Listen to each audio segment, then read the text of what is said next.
Рамзан Кадыров на фоне сообщений о своей болезни напомнил, что смерть ждет каждого человека, пишет The Moscow Times.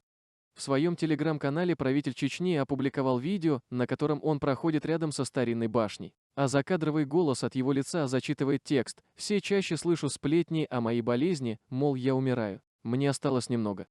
Во-первых, болезнь и смерть – это путь каждого человека.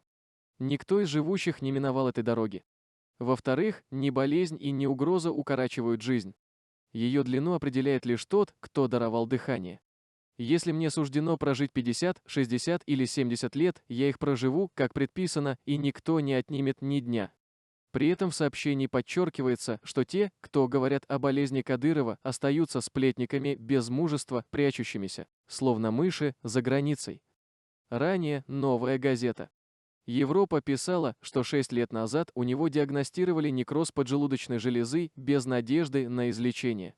По данным издания, весной этого года состояние главы Чечни резко ухудшилось.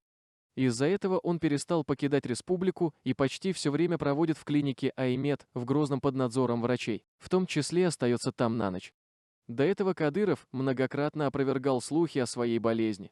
В 2023 он опубликовал видео своей прогулки в Грозном и посоветовал тем, кто в интернете не может отличить правду от лжи, прогуляться на свежем воздухе, привести мысли в порядок.